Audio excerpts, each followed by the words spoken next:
मैंने माँ जी से ही तुम्हारा हाथ मांगा था और आज उन्हीं के कहे पर अमल कर रहा हूं।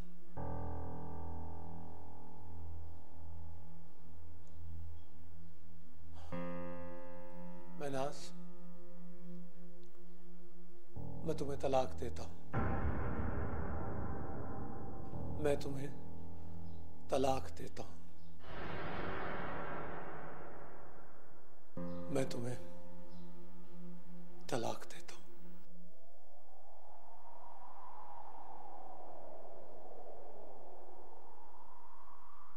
मैं नहीं चाहता कि हमारे दरमियान ताल्लुकात की नौइयत इतनी बेलुत्फ हो, बल्कि इतनी खारदार हो जाए कि हम एक दूसरे का सामना तो अब आपके जिस चेहरे से होने को है फरहानी साहब, वो हमने पहले कभी देखा नहीं था।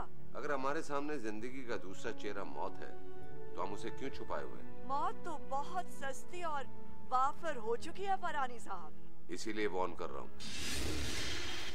हम समझे नहीं। मैं जानता हूँ कि जहांज़ेब आपका बहुत लाडला है। लाडली तो वो गुड़िया भी है जिसे छीन चुके हैं आप मुझसे। मैंने कभी किसी से कुछ नहीं छीना। शिकार के लिए जाल फैलाया जाता है, उस पर झपटना तो जरूरी नहीं होता ना। शिकार का शौक पूरा करने के लिए बड़ा मैदान पड़ा है, जंगल भरे पड़े हैं। खुदा न खास्ता सरदार फरहानी इस मकसद के लिए किसी का घर तो नहीं देखेगा ना। आप मौत के अर्जा होने की बात कर रहे थे। मौत तो यूं भी सरों को मुंडा रही है, गली गली कूचे कूचे। वैसे जहांज़ेब से कह दें कि कम निकला करे। मेरे कहने में तो मेरी बेटी थी और अब वो सिर्फ आपके कहने में है। ज़ेबी को क्या समझाऊं? इतना तो समझा सकती है ना कि वो मुजरिमों और यरगमालियों की पुष्ट बनाई बंद कर दे। इस काम के लिए हम मर गए हैं क्या?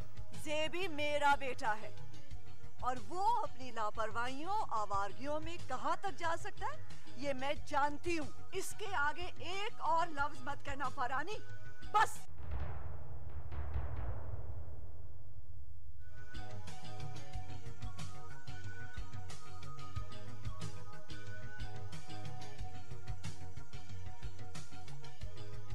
ज़ेबी, कहाँ हो तुम? क्या कर रहे हो तुम? क्या सुन रही हो ये सब मैं? ओए पुत्री, जो काम ज़ेबी तुझसे करवाना चाहता है ना, कर दे। फिर एक काम मैं तुझसे करवाऊंगा, उसके बाद तेरी सारी जिंदगी बदल जाएगी बादशाह। क्या? वो वक्त आने पर बता दूंगा, इतनी जल्दी क्या है? मर्द की 3 कमजोरियां होती हैं, ज़न, सर और जमीन। क्या मेरा तुझसे वादा है, तीनों तुझे दे दूंगा। अस्सलाम चाचा। चाचा, मैं आपसे अभी और इसी वक्त मिलना चाहता हूँ। देखो शामी, तुम जानते हो, तुम अपने डैड के बारे में कोई नेगेटिव बात नहीं कर सकते और मैं भी उनके बारे में कोई नेगेटिव बात नहीं कर सकता। क्या मतलब चाचा? मतलब ये कि इम्तिनान भाई जो ऊपर से दिखते हैं वो अंदर से नहीं।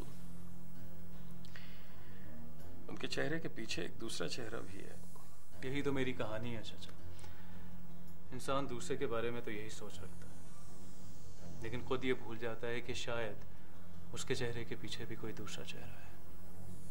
यार, तुम्हारे डैड हैं तो मेरे भी भाई हैं। तुम्हारा उनसे खून का रिश्ता है तो मेरा रिश्ता भी खून का ही है।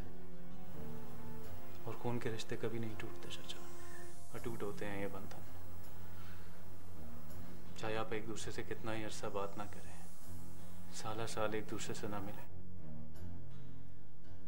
लेकिन खून तो खून होता है ना चाचा। तुम्हारे लिए यही जरूरी है that you better stay away from my personal matters। जैसे मैं तुम्हारी जाती जिंदगी में दखल नहीं देता, सिंपल। मेरे पास तुम्हारे मामला को सोचने तक का वक्त नहीं है। इंटरफेरेंस तो बहुत दूर की बात है। My sweet half sister, तुम अच्छी तरह जानती हो कि मेरा इशारा किस तरफ है। मेरे पास तुम्हारे इशारों को समझने के लिए भी वक्त नहीं है, और और मुझसे इजाजत लिए बगैर मेरे घर में। घर है ये अभी तुम्हारा? हाँ, ये मेरा घर है और महकार महल भी मेरा है। यही कहना चाहती हो ना तुम? अगर तुम ये समझते हो कि माँ जी को मेरे खिलाफ बदगुमान करके तुम महकार महल के हकदार बन जाओगे, then I'm sorry। ये तुम्हारी गलत फहमी है मिस्टर जहासेब। गलत फहमी अपनी दूर करो मिस महनाज। माँ जी को बदगुमान करने वाला मैं नहीं, तुम्हारे अपने करतूत हैं। तुम कौन होते मुझे जज करने वाले? भाई हूं तुम्हारा, आधा ही सही। पहले अपने गिरेबान में झांको और प्लीज जाओ यहाँ से, मुझे कहीं जाना है। दूसरों का हक मारने की आदत पड़ गई है तुम्हें, शायद इसीलिए इंतजार बेचारा भी तलाक के बाद बेदखल हो गया इस घर से। कहाँ जा रही हो स्वीट सिस्टर? याद रखना, ज़ेबी की कोई हद नहीं होती।